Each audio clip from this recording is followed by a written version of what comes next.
learning from each other, our languages, our songs, sing a song for him. The second song I'll sing is for Gigi, and it's a victory song.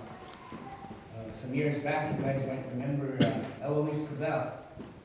Well, I made her a victory song, and I'll sing that victory song as this is a victorious bill, the law that will go into the state for our languages to be preserved.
Senator Wendy Boy, Representative Kipp, Representative Melhoff, Senator Whitford. Thank all the tribal leaders who joined us today from near and far, as well as the many native language speakers who traveled many miles to support this legislation during the session and to now celebrate as we sign these measures. Today really is a special day, not only for our native languages, but for our state. We're one of a few states to address the concern of preserving native languages for our Montana tribes. Many native languages are at the point of becoming extinct, and fluent speakers are decreasing at an alarming rate. And these languages are more than just a collection of words and phrases tied together. They represent the culture and the history of not only Native Americans in our state, but in fact they represent the history of our state. They tell a story that began long before the homesteaders first came to Montana. They help weave together that diverse fabric of our state, and that they ensure that by connecting to our past, we'll certainly have a much brighter future. Last legislative session, working with Senator Wendy Boy, I had the honor of signing into law the Native Language Preservation Pilot Program to assist tribes in their efforts to preserve their native tongues. We saw so much good come out of that program. Today I'm honored to get assigned measures that will not only continue these efforts, but expand them by encouraging Indian language education in Montana schools. I know we have so much work to do to save the native traditions, but I'm pleased that we are leading the nation in efforts to promote and preserve our languages in Montana. It's my pleasure first to introduce Senator Jonathan Wendy Boy, who helped lead the efforts last session to make the pilot project a reality. He worked even harder to pass both of these pieces of legislation for Indian people and all Montanans in this session.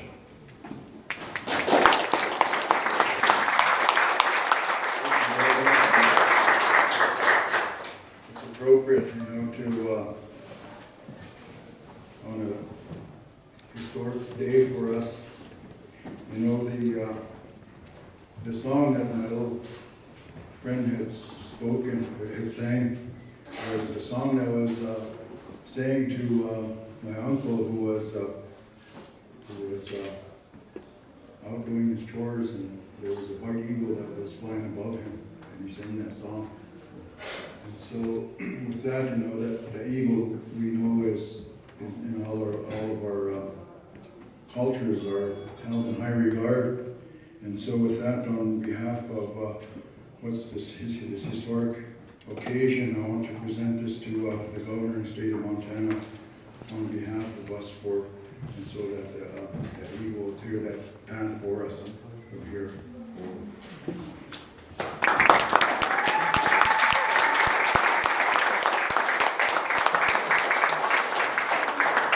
As the governor had mentioned in the last session, that language preservation, which was Senate Bill 342, and what that did was allow us to preserve and store the languages and the histories and the dictionaries and all of the other things in the Historic Society of the state of Montana.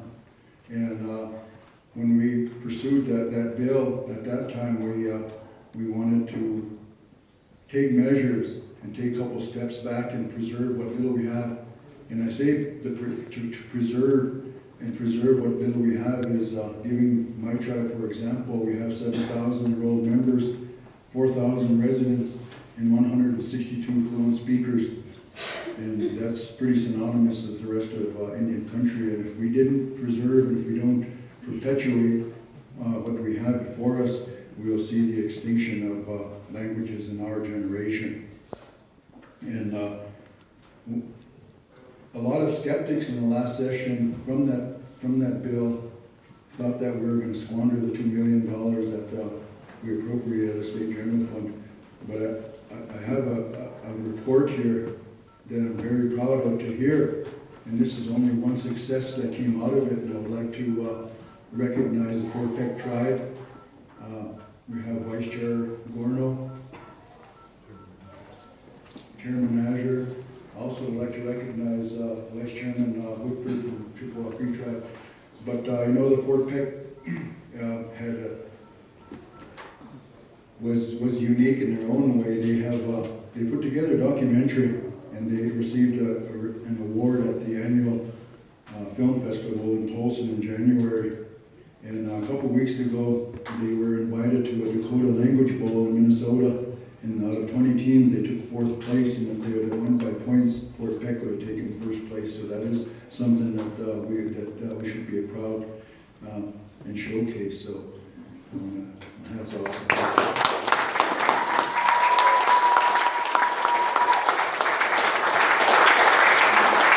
During this session, I reached out and I sat in the office right behind the wall there with the governor here, and I told him about the situation, and I want to give you a little history about how all of this came about.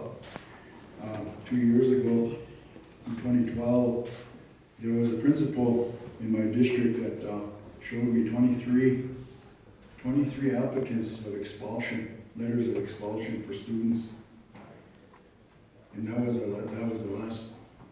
The next step was to kick him out of school. He showed me 33 applications of letters of expulsion that were on the next. So that's 56 students that was on the cusp of almost getting ready to be in the statistics of dropouts and those that get caught between the cracks. And so when I thought about that, I was thinking, there's a whole cadre of issues that aren't addressed, and if we don't address those issues, then we'll continue to see the dropout and all these other statistics continue to rise. And I told the principal that, okay, if we don't address the home setting, if we don't address the social needs that our students have, we have drugs, we have alcohol, we have different other social things that are going on at home. Until we start addressing those needs, we're going to start, our students aren't going to be, their attention span isn't going to be all there as it should be. And so when we started to craft this bill here, we got a lot of the players that we see at the beginning of the session. We had, again, the governor's office, we had OPI, We had the tribes, tribal governments on board, we had tribal colleges, we had the Digital Academy, MEA, school administrators, and they all had their handprint on this language immersion. And the good thing about this Senate Bill 272, language immersion, is that this bill is tailored to address and approach the needs that are specific to Montana. So this is something that's going to be unique.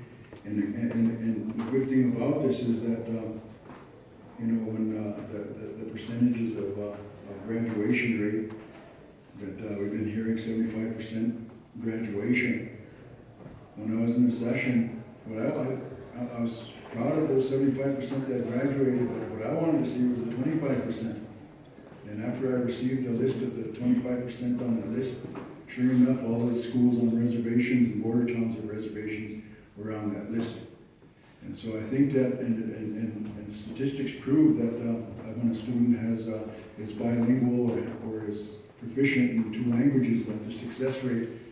And so I'm very confident that this, as we proceed with this, is going to be a reality. And right now, after we sign this bill here, there'll be 80 schools in Montana that will become eligible to become language immersion. And to be eligible, a school district must have at least 10% Native American population. And then once the school district adopts the language immersion, then they can immerse up to 50% language immersion and 50% of the regular school teaching, and that's what the law states. So with that, I want to thank everybody again. I want to thank the tribes. I want to thank all of you, and especially want to thank all my colleagues, and I want to and all the members of the Indian Caucus, and I also want to give a shout out to those who were instrumental in getting us, again, Representative Malhoff for carrying the language immersion on the House floor, as well as Senator Brad Hamlet, Lou Jones, Taylor Brown, Ed Buttry, Dwayne Ankney, and Chris Hansen. So with that, thank you very much, and I'll turn it forward to. Hey, before I do, I want to tell you a little story.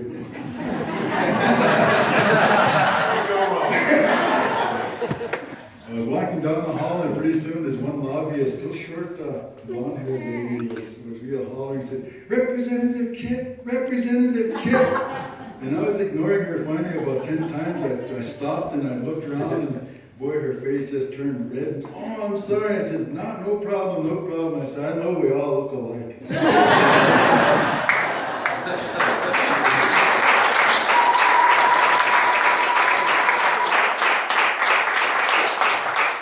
Representative George Kipp, as freshman legislator.